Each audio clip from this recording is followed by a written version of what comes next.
Matt, did you have your meeting with Romeo that you were looking forward to? We did. We talked. And how do you feel coming out of it? I'm not going to get into the specifics of it, but I think it was productive, and we look forward to getting him back on Wednesday. Did you have any inkling that he was unhappy before this? Again, like with all due respect to everything, I appreciate your question. I'd rather, what's done is done, and we're moving forward. And, I expect us collectively as a team to continue to move that way. So I asked you a while back about how you've been getting all these guys involved, right? You're sharing different snaps at different positions on defense, and we talked about how valuable that is. In any way, is there a downside to that then people might not be as on board with that concept? Or? I think one thing that you totally respect about everybody is everybody has their own goals and aspirations and wants, but you just got to try to continue to keep it under what's best for our team. And ultimately, our job is to win football games. And how we do that, I would love everybody to go out there and get every number that they'd love to hit, but especially for myself and trying to set up this team, it's all about winning. And how do you put each piece together to go out there and win games? And we're fortunate that we have a lot of players that we have a lot of confidence in, and specifically on the offensive side of the ball in regards to trying to get everybody involved. I mean, it's a good problem to have, but it can potentially be a problem if you let it be. And I think for the most part, our guys have done a really good job of just putting the team first, and we're going to continue to stress that. And hopefully, they buy into that, because I am a believer, and I think we've seen it around here.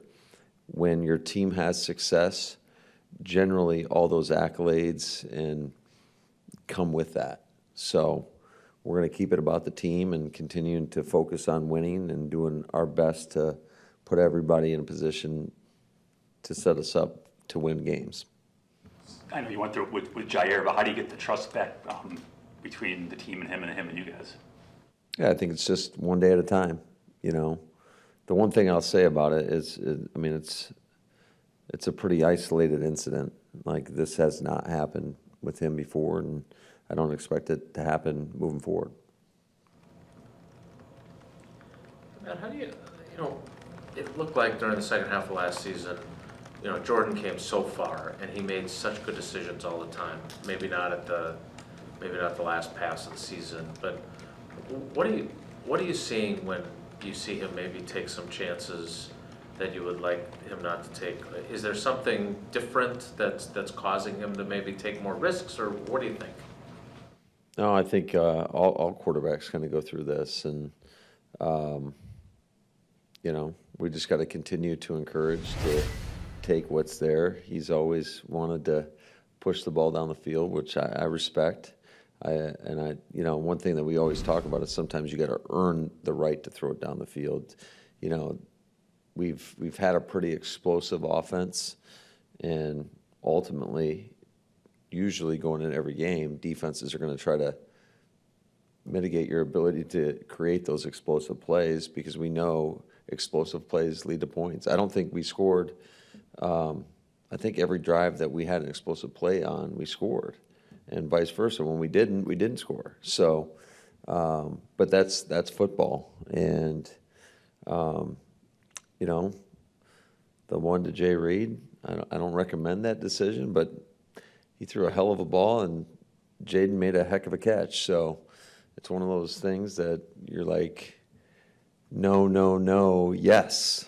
But I just think over time you got to be careful with those. I just think Bullard handled the slot pretty yesterday. I thought he did a nice job.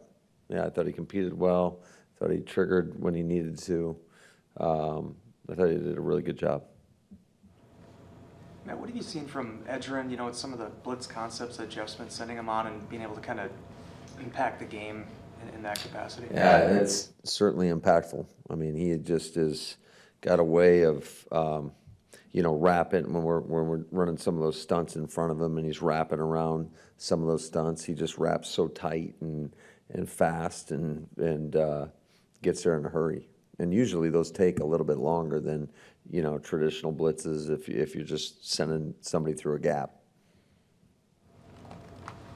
Matt, was that the sequence at the end of the first half? Was that as confusing and chaotic to you guys as it was to us in terms of like where the ball was supposed to be, how much time on the clock, and then Jordan gets the pass and then Braden makes the kick? But I believe it. I don't think it was officiated the right way. So I don't know. I haven't talked to anybody at the league, but my understandings of the rules were that I don't believe it should have been a 5-yard penalty from where the ball went out of bounds. So that's just what I've been told from our in-house people, and yeah, I believe so. I believe that was incorrect. So we'll find out, but you got to adapt and adjust, and nobody's perfect, and we're all going to make mistakes. And but it was at least they gave us the opportunity and explained the situation to allow us to get the proper play call for what we needed to do, which is try to get a little bit closer for a field goal. Sometimes that stuff happens so quick, and they don't explain it to you, and you're trying to call a play, and it can be really really difficult. But I thought Brad came over and at least articulated what was happening, so that allowed us to get a play call, and we just hit the slant there and set us up for a shorter field goal. Tough spot for Braden, kind of not knowing what's going on there. How did you feel he handled all that? I don't. What do you mean not knowing? In terms of him as the kicker, like maybe not knowing if I it was don't. good. His job's to go out and kick the ball wherever it's at. So I thought he did his job. Did you calmly and not demonstratively handle that confusion? Would you I was say? trying to be calm all day.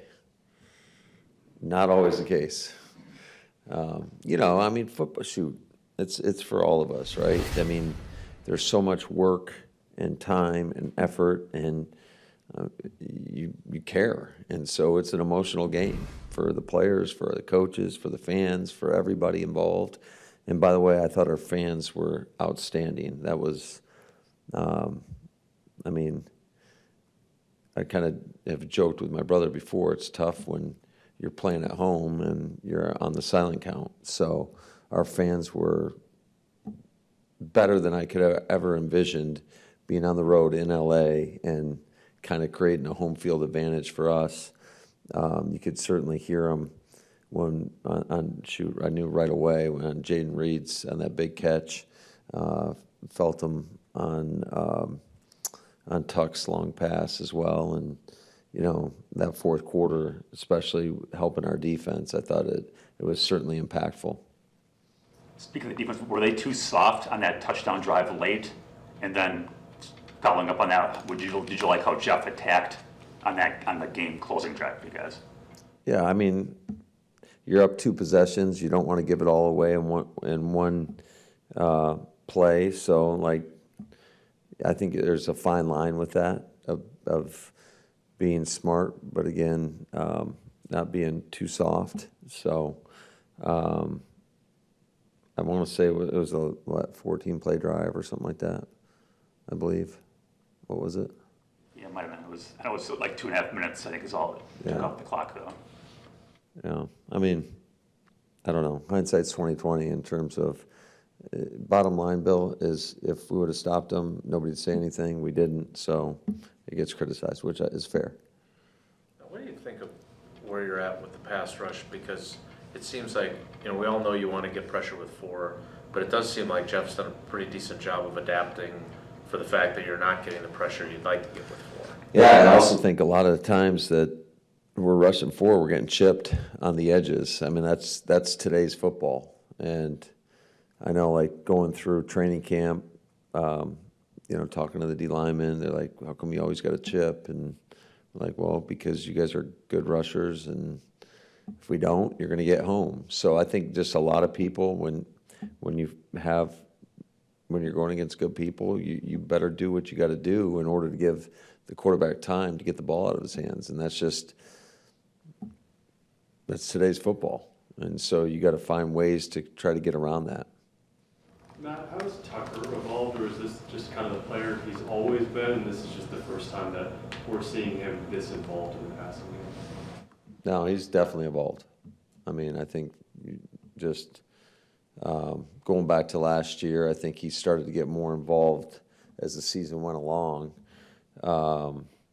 And I just love his evolution as not only in the passing game, but as a run blocker as well, and the physicality he plays with. He's got the play style that we want, and I think it's a credit to how he attacks and his approach to the game, his preparation, how he practices, how he takes everything from the meeting room and is able to apply it to the grass.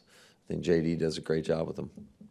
Something different when he came into this year compared to last? Well, I think there's a learning curve for everybody. I mean, it's going to take, who knows when guys are going to hit their stride, and so I think his approach from day one has been spot on. Go ahead. Yesterday after you gave him the game ball, he said, "I play this hard because I love you guys." What does it mean to hear him say that, and what does he mean to the locker room? Yeah, he means everything. I mean, that's the team first mentality that we're always trying to get guys of that character in here that love the game, that love to play for their brother next to them, and he's embodied that. And I think when you do that, everybody's happy for your success as well. Matt, speaking of his physicality, I know you don't want to take that away from him at all, but he does. I mean, he throws his body around, and you had him in the red jersey a couple weeks ago. Like, can he be that player, and is there a way to at least mitigate a little bit of the risk on him so you can keep him in the lineup? I think he can. Yeah, I think a lot of guys, I think George Kittle's that kind of player.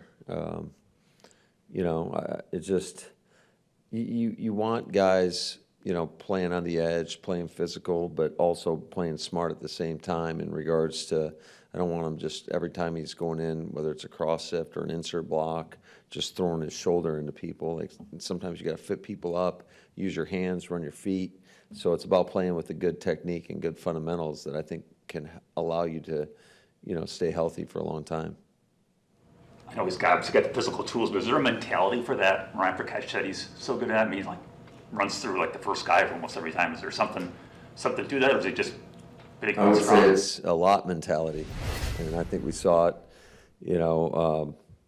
even on the little pivot route that he caught, where he turned, I think that was in the fourth quarter, on our long drive, and he was able to make the nickel miss and got a first down. We saw it last week on the little run alert that he caught, that he was able to stiff arm and stay in bounds and score a touchdown versus the Vikings. So, yeah, I think it's a lot mentality. I mean, it's still making sure that you're doing the little things the correct way. Like, one thing we always stress is getting the ball in your outside arm. When you're along the sidelines, that allows you to use the stiff arm. And sometimes you see guys put the ball in their inside arm. Number one, it leaves the ball susceptible to getting punched out, but you also lose your ability to use a stiff arm. So I think it's a combination of mentality and the skill set and making sure that you're using correct fundamentals. Two more, please. Now, what'd you think of what you got out of the run game yesterday? There were some hard yards, but you got some critical ones. Yeah, I thought there was some really good moments. I thought we still got to do a much better job. I'd say just playing with fundamentals up front, playing with really good pad level. There were a couple times where we're not getting the movement that we need to get up front. It's not for a lack of effort. I thought our guys battled hard. I thought our perimeter blocking was outstanding. I thought the receivers did a lot of dirty work when you're talking about Wicks and Bo and Malik, Jaden Reed. All those guys did a lot of the dirty work. I thought our backs were running hard and hitting the hole, making guys miss in the hole sometimes. But we just got to play with better just fundamentals, pad level, make sure we're coming off the ball and getting a little bit more movement up front. I think we'll be even that much more effective. But you got to give the Rams a lot of credit. I think they knew we were going to try to run the football, and they were trying to take it away. And a lot of times they did. They did do a good job. So, they did a few different things defensively, and you got to give them credit for that. Like typically what they want to do is show you a two shell, and they'll spin out of it. And a lot of times they were bringing the safety down pre-snap and just showing you it's single high and, basically asking you to throw the football because they wanted to eliminate the run game. I know penalties are a big part of what you criticized over the first couple of weeks was that delay of game on the punt, few false starts on receivers. Do you feel like you guys are on the route to getting those fixed? Yeah, I think every game's going to be a little bit different. What drives me nuts is the pre-snap penalties. And I want to say we had, 3 false starts? So, one, we lined up in the wrong alignment, tried to shift late, and we can't do that. You just we line up wrong. You gotta sit there and try to execute your job the best you can from where you're at. Because you guys see it, our offense. A lot of times we're gonna move, and so as soon as you get lined up, odds are that there's going to be some sort of motion. And so if you miss a line, then you can't move prior to, and then just some of it's just some focus issues. A lot of teams are going to stem and do stuff defensively, and you can't react to it. And I get it. It gets more challenging on the road when you can't hear the snap count, and you got to react. You just got to make sure that you're well in tune to kind of the timing of the play based on whatever the play call is and the motion or whatever. Can I ask one more about Evan Williams? Obviously, he played some here and there through the first 4 games, and he plays every snap for yesterday, and it seemed like he played really well. What did you think of him? Yeah, he did a lot of good a lot of good things. Certainly, that last PBU was a critical play. I think just being in position to make plays. Certainly, there's some things we have to clean up, but it's to be expected. But I think just the versatility that we have in the secondary is a huge luxury. I don't think a lot of teams have as many guys that we feel confident in to put in the game, and not only put in the game, but play winning football. And I think he definitely did that yesterday. How does that work for you guys as coaches? So you went a different direction against Minnesota. Do you guys get together on Monday and start talking, you and Jeff, talking about other ways you can go? Because it sure looked like it worked really well to do exactly what you guys did. Yeah, I think that's, throughout the course of the week, but certainly earlier in the week. Maybe not on Monday, but usually on Tuesday, we got a vision for what we feel like we need to do in order to go out there and be successful and put guys in the right positions.